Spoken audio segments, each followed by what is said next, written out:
Биздин кээ бир молдокелер багымдаттан кийин Ясин сүрөсүн окуу макрух дейт. Макрух деле эмес, адат болуп калган, салт болуп калган. Окуса Ясин окусун, окубаса башканы окусун. Окубай койсо деле зыяны тийбейт, эми окуган жакшыраак. Ясин окуган албетте жакшыраак, бирок макрух деген туура эмес.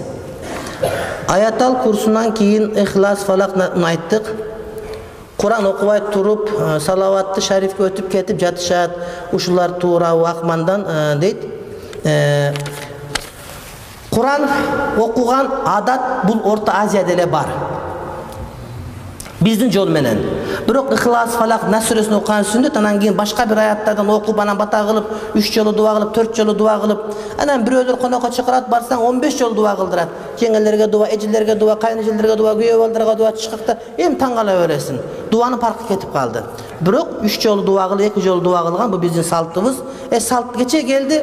Муса Шариф, Абдушкур ажы биздин алдындар кеңешинин төрагасы экөөбүз анан ошонун мечитине барып лекция өтүп атат, анан дуа кыл десек 15 мүнөт дуа кылып берди, ыраазы болдук.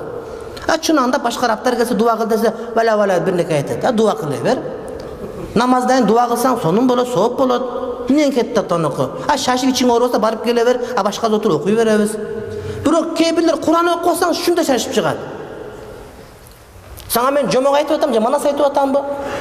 Аллахтын сөзү окулуп атат. Кичине ук, ырайым болот жүрөгүңө, шифа болот жүрөгүңө. Бирок кээ бир адам шашып атса, сен сөз отур дебегиле, шашса барсын, эртең отурат, бүгүн отурбаса. Менин дадам Россияда жөнөтмөкчү, мен өзүмө хокушум жок, нема кылай дейт.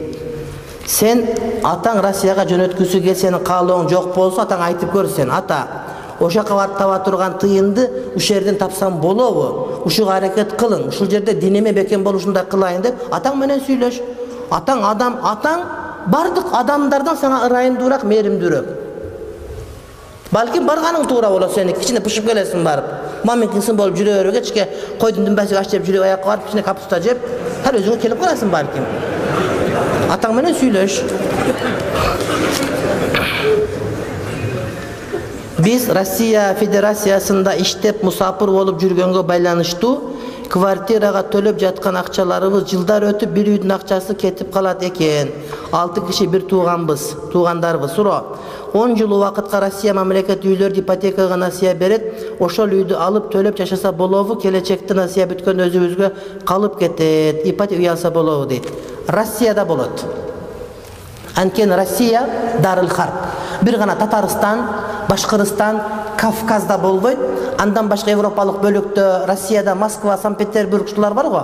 Ушул жерлерде ошол банктан кредит ипотекага үй алып, анан төлөп кутула турган болсоң болот. Анткени Ханафи мазхабта дарыл харпта харби менен муслим ортосунда риба жүрбөйт дейт. Бирок төлөп алып көзүң жетсе, анткени булар төлөйт 10 жылда кайра келгенде квартирага төлөгөн акчасы үйдүн пулун ашып кетет. Ушинтип мурдунтугу бир орусту байытып келет. Ошондон үйдү сатып алса, кийин сатып берсе, пул чөнтөгүндө калат. Ханафи мазхаб боюнча дурус. Мустафа Зарканов фатвасы бар. Айыл имамы айылдагы аялдарга бир үйгө топтоп баян берсе болобу дейт. Тизилип олтуруп албасын да.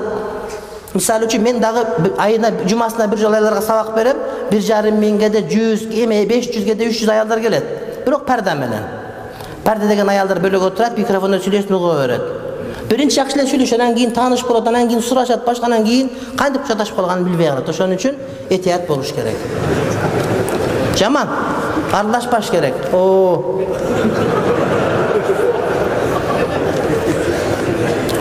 Кошну айылда намаз окуй турган, бирок атахандар, бабахандар деп адам окуй турган көз ачык бар. Ал көз ачык тойлордо кассапчылык кылат жана көч таратат. Анын сойгон эти адалбы, жарамбы дейт.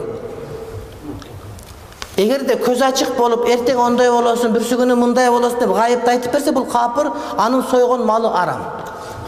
Эгерде карта ачып, койдун далесин кармап, төлгө салып берип, эртең эмне болотун айтып бере турган болсо, бул гайыпты сүйлөп атат, бул капыр. Мунун сойгон малы бисмиллахын 15 жолу айтса дагы арам.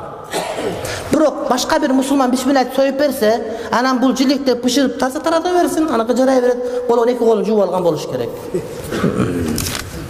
Сойгону арам.